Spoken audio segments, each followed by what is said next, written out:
The first book that I read this year was an absolute disappointment, and it was scripted by Fern Cotton. I found this in a charity shop, and the premise sounded like this really uplifting, wholesome story. And oh god, it really wasn't that. The premise follows Jade, who is in a bit of a rut. She struggles to say no and just lets people in her life take advantage of her.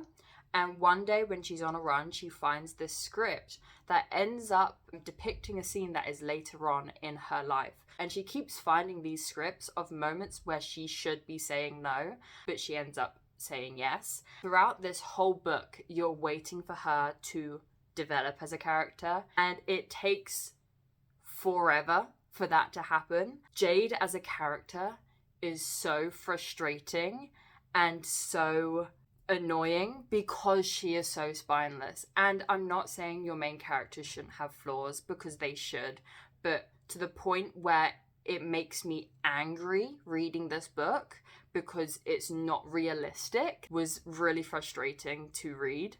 Everyone in this book is either comically evil, or they're our main character's personal therapist slash life mentor, and there's no like in between. Either you're the worst person ever, or you're just there to push her to say no. It really sucks that the first book I read this year wasn't great, but at least it means that from here I can only go up.